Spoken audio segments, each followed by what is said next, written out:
পর্ণা যখন বাড়ির গেটে ক্যাব থেকে নামল, ঘড়িতে তখন প্রায় 6:30। বাড়িটা সুন্দর করে সেজে উঠেছে, আলো ঝলমল করছে পর্ণাদের বাড়িটায়।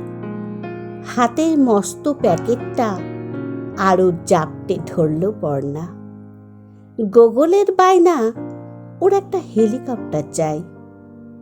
পর্ণার আবার নিজের খুব একটা পছন্দ ছিল না এই উপহারটা।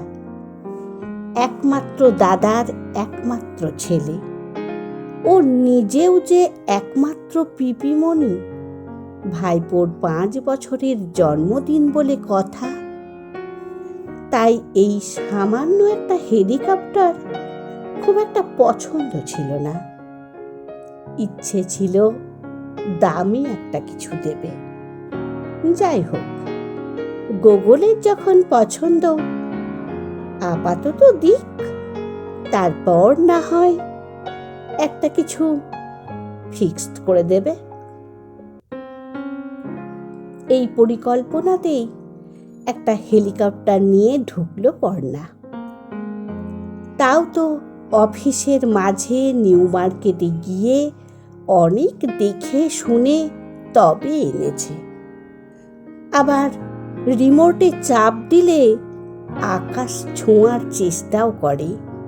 এতেই গোগল খুশি। আর আজকের দিনে এইটুকুই যথেষ্ট। লোহার মস্ত গেটটা দিয়ে ঢুকতেই বুকটা আবার শিরশির করে উঠল পর্ণার।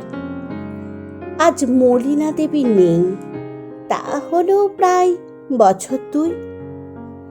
তারপর থেকে আশাটা অনেক কমিয়ে দিয়েছে পর্ণা। কিন্তু যখনই আসে বুকটা চিনচিন করে ওঠে। সত্যি কি বাপের বাড়ি আর এটা আছে ওর? মা বাবা ছাড়া বাপের বাড়ি হয় নাকি? দাদা বৌদি যতই ভালো হোক, এটা এখন দাদার বাড়ি। গেট দিয়ে ঢুকেই মস্ত বাগান ছিল পর্ণাদের, স্মৃতির সম্ভার পুরো। ছোটবেলায় হই হই, দৌড়াদৌড়ি, তারপর আরো কত স্মৃতি আছে এই বাগানে।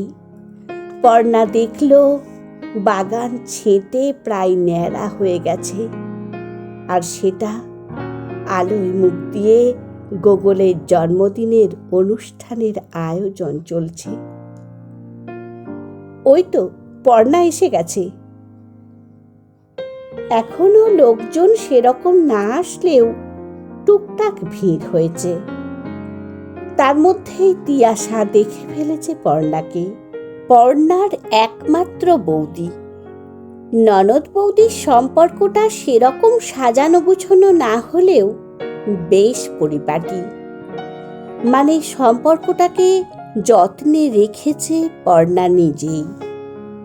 কারণ ওর মনে হয়েছে মাঝে মাঝে এই বাড়িতে ওকে আসতে হবে, শুধু ক্লান্ত দিনের শেষে শ্বাসটুকু নিতে। আগে যেমন এসে মায়ের খাটে মায়ের পাশে বসে শুধু চোখ বন্ধ করে থাকতো, ঠিক সেরকম। পিপিমণি, পিপিমণি বলতে বলতেই ছুটে এলো গোগল। ওর নজর পর্ণার হাতের প্লাস্টিকটার দিকে। পর্ণা লুকিয়ে একটু মজা করছে গোগলের সাথে। বোনকে দেখে হন্তদন্ত হয়ে এগিয়ে এলো পর্ণাভু। ছোটবেলার মতো আজ আর বোনকে জড়িয়ে ধরতে পারে না ও, কিন্তু বোনকে সামনে দেখে দেখেই খুব খুশি হয় ও। সেটা পর্ণাভোর চোখ মুখ দেখেই বোঝে পর্ণা। সত্যিই তো, কে আছে আর? বাবা মা সবাই তো চলে গেছে। নিজের বলতে এই বোন, পর্ণারও তো তাই। কখন বেরোলি অফিস থেকে? পর্ণাভু জিজ্ঞেস করতেই তিয়াশা এক গ্লাস শরবত এনে দিল। ঢক ঢক করে শেষ করল পর্ণা। তারপর মুখ মুছে বলল, 4:30 বেরিয়ে গেছি। শৈবাল কখন আসবে? জিজ্ঞেস করল তিয়াশা। এই তো ফোন করেছিল, বেরোলো অফিস থেকে। পর্ণা বলতেই পর্ণাভ বলল, বোনকে একটু কিছু খেতে দাও আগে। পর্ণা বলল, ধুর, আমাকে নিয়ে ব্যস্ত হোস না তোরা। যাও বৌদি, তুমি অতিথিদের দেখো, আমি একটু ঘরে গিয়ে বিশ্রাম নিই, তারপর রেডি হয়ে আসছি। পর্ণা বলতেই তিয়াশা বলল, যাও, ঘরে সব গোছানো আছে। বলেই অন্যদিকে চলে গেল তিয়াশা।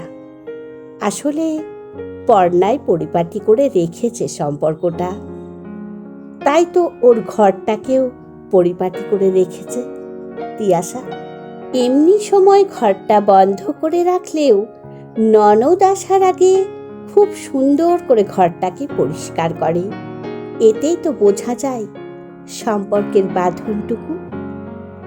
3 বছর আগে মেজমামি মারা যাওয়ার পর থেকে কি সাংঘাতিক একটা ঠান্ডা লড়াই চলছে মেজমামির ছেলে এবং মেয়ের মধ্যে। মা বাবার সম্পত্তি কে নেবে, এই হিসেবটা বোধ হয় কেউই মেলাতে পারেনি ওরা।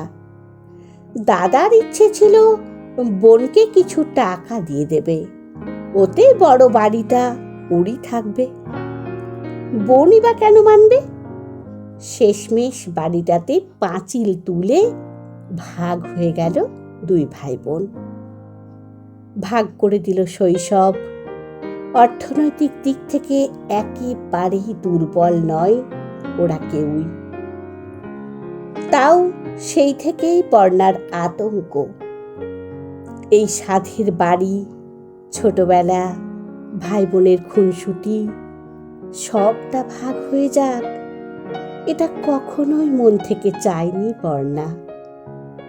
মনে আছে পর্ণার, মলিনা দেবী তখনও বেঁচে, কিন্তু খাটে শুয়েই দিন কাটাতো। কম রোগ বাঁধিয়েছিল, thyroid, sugar, pressure, arthritis. Parna তো মজা করে বলতো রোগের মেনু কার্ড। পর্ণা মাঝে মাঝে অফিস করে এসে মায়ের পাশে চুপটি করে শুয়ে থাকত। তখনই একদিন কানে এসেছিল কথাটা, মা আছে, ভাগযোগ করে নাও। মায়ের অবর্তমানে এসব মনোমালিন্য হবে আর দোষ পড়বে বাড়ির বউয়ের নামে। তিয়াশার কথাটা মাকে কিছু বলেনি পর্ণা, কিন্তু বাড়ি ফিরে সেই রাতে খুব কেঁদেছিল। কারণ তখন মেজমামার বাড়ির কথাটা মনে পড়ছিল বারবার। মনে পড়ছিল বাবার কথা। পরিবার মানে একজোট, পরিবার মানে দিনের শেষে ঘরে ফেরার কারণ, একসাথে ডিনার সারার আনন্দ। পর্ণা সেই দিনই অনেক কিছু প্ল্যান করেছিল। ভেবেছিল দাদা, বৌদি, মা, শৈবাল সবার সামনে এসে বলবে, কিন্তু এ কাজ সে কাজ শেষে আর সময় পায়নি ও। সময় দেয়নি মলিনা দেবীও। ম্লান করে দিয়েছিল সব। ভাবনার সাথে সাথে লম্বা বারান্দা দিয়ে হেঁটে এসে ঢুকে পড়ল ওর ঘরে। দরজা খুলতেই ধক করে গন্ধটা লাগলো নাকে, সেই মায়ের গায়ের গন্ধ। মলিনা দেবী একটা পাউডার মাখতেন গায়ে, সেটাই বোধহয় ঘর পরিষ্কার করার পরে ছড়িয়ে দেয় তিয়াশা। হয়তো বৌদি হিসেবে খোঁজ রাখত সে ননদের কি পছন্দ বা কিসে টান। মায়ের গন্ধ নাক টেনে নিল পর্ণা। তারপর লাইটটা জ্বালাতেই ঝলমল করে উঠল ঘরটা। একই রেখেছে তিয়াশা, যেমনভাবে মলিনা দেবী এই ঘরটা ছেড়ে গেছেন। খাট, আলমারি, টিভি, রেডিও সব, এমনকি বিছানার চাদর, পর্দা সবই পরিবর্তন করে মলিনা দেবীর কেনা জিনিসগুলো দিয়েই সাজিয়েছে তিয়াশা। পর্ণা দেখছে পুরো বাড়ির ভোল বদলে দিয়েছে তিয়াশা, শুধু এই ঘরটায় হাত দেয়নি। এই সম্মানটুকু করেছে শাশুড়ির ননদের।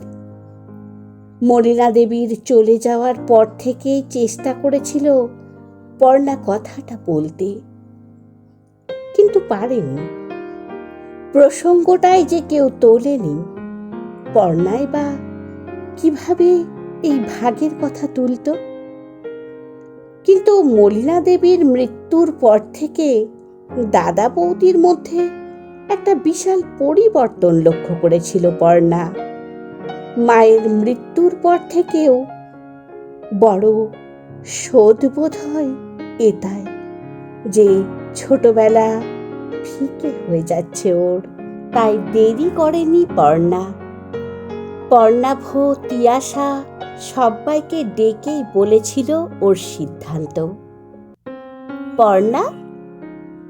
পর্ণা দেখল দরজা বন্ধ করতে ভুলে গেছে। ওই খোলা দরজা দিয়েই তিয়াশা ঢুকেছে, হাতে একটা ট্রে। তাতে অনেকখানি যত্ন আর ভালোবাসা সাজানো। কি নেই তাতে? Fish fry, coffee, chicken pakora, সেজেছেও অপূর্ব। গলায় মলিনা দেবীর সেই লম্বা হারটা, তার উপরে মলিনা দেবীরই নেকলেস, গলার চোকার, হাতে মলিনা দেবীর বালা দুটো, মান্তাসা।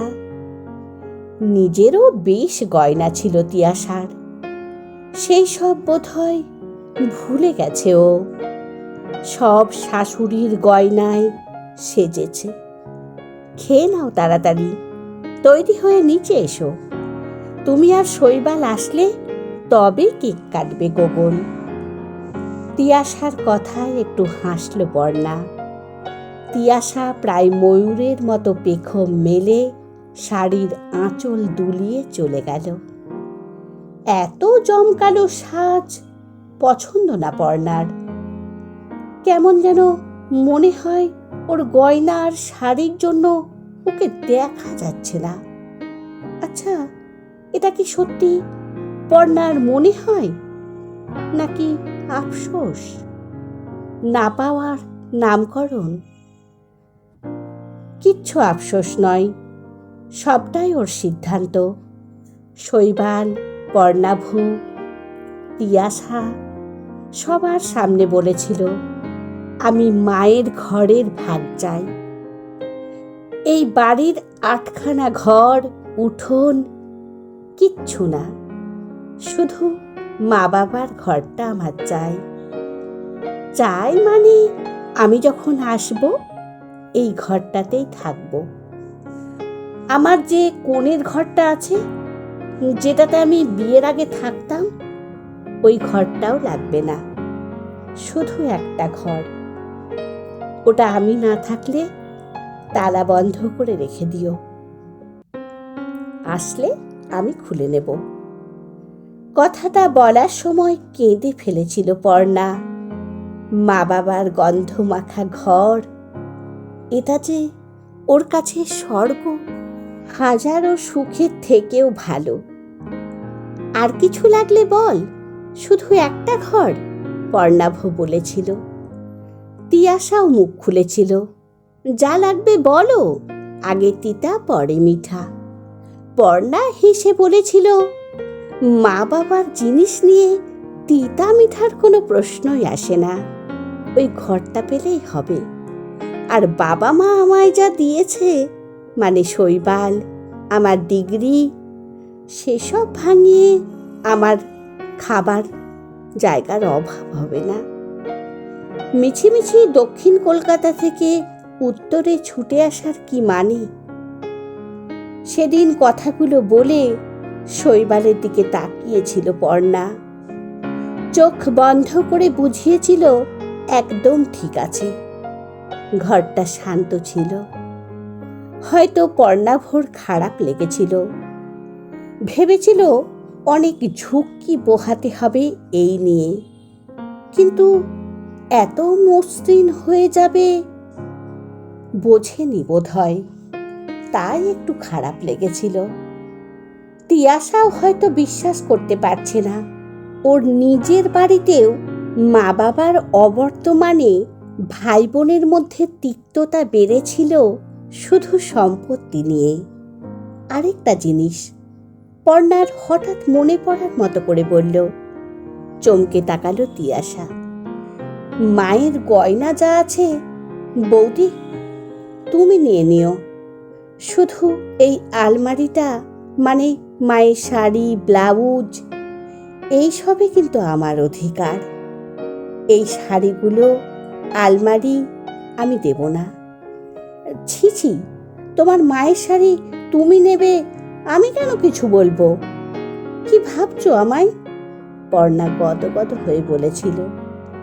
কিন্তু যদি চালটা পর্ণা অন্যরকম দিত, গয়নাগুলো বা বাড়ির অর্ধেক, এইরকম গদগদ থাকতো তিয়াশা। ধুস, সেসব ভেবে লাভ নেই। ও শুধু বাবা মাকে চেয়েছিল, আর অভাব তো কিছু নেই তাদের আশীর্বাদে। পর্ণা নিজেই আজ ফ্ল্যাট কেনার ক্ষমতা রাখে, আর শৈবালের নিজেরও ফ্ল্যাট আছে, ওর বাবার বাড়ি আছে, আর কত চাই?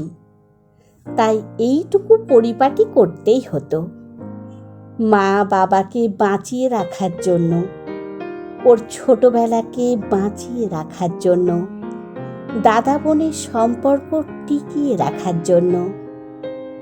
ফিশ ফ্রাইয়ে কামড় বসিয়ে খাটের তোষকের নিচে থাকা চাবিটা বের করে এনে আলমারিটা খুলল পর্ণা। সাথে সাথে সেই গন্ধ, মায়ের গায়ের গন্ধ, সাথে ন্যাপথলিন, সব মিশে ভারী মন কাড়া সেই গন্ধ। প্রচুর সুন্দর সুন্দর শাড়ি ছিল মলিনা দেবীর, কোনোটাই রংচঙে নয়, কিন্তু ভীষণ রুচিশীল। অনেক ভেবে বের করে আনলো কালো জামদানিটা, তাতেই রয়েছে সোনালি ব্লাউজটা। বড্ড গোছানো ছিল মলিনা দেবী, তাই তো কোথাও যাওয়ার আগে নিশ্চিন্ত থাকতো পর্ণা যে আলমারি খুললেই সব রেডি। পর্ণাও আবার ওগুলো যত্ন করে এখানেই রেখে যায়। ওই যে মায়ের জিনিস অগোছালো সহ্য করতে পারে না। সুন্দর করে পাটে পাটে শাড়িটা পরল পর্ণা, যত্ন করে মায়ের পাউডারটা মাখলো মুখে। কপালের মাঝে একটা কালো টিপ, আর ঠোঁটে বাদামি লিপস্টিক, চুলটায় হাত খোপা। মলিনা দেবীর মতোই সুন্দর লাগছে, জানি সেটা পর্ণা। আয়নার সামনে দাঁড়িয়ে একটু ঘুরিয়ে ফিরিয়ে দেখল নিজেকে। কিছু একটা কম, হাত ঘড়ি, হাতের কবজিতে থাকা দামি স্মার্ট ওয়াচটা যাচ্ছে না এই সাজে। তাড়াতাড়ি আলমারি থেকে বের করে আনলো রূপোলি বেল্টের ঘড়িটা, খুব পুরনো মডেল, তাও দাদার ছেলের জন্মদিনে মায়ের ঘড়ি না পড়লে সত্যি সাজটা অপূর্ণ থেকে যাবে। পর্ণা আবার দেখল নিজেকে। এবার লাগছে মলিনা ঘোষের মতো সুন্দর, ছিপছিপে আর আভিজাত্যপূর্ণ। কলমে অনিন্দিতা মুখার্জি সাহা, কণ্ঠে সোনালী।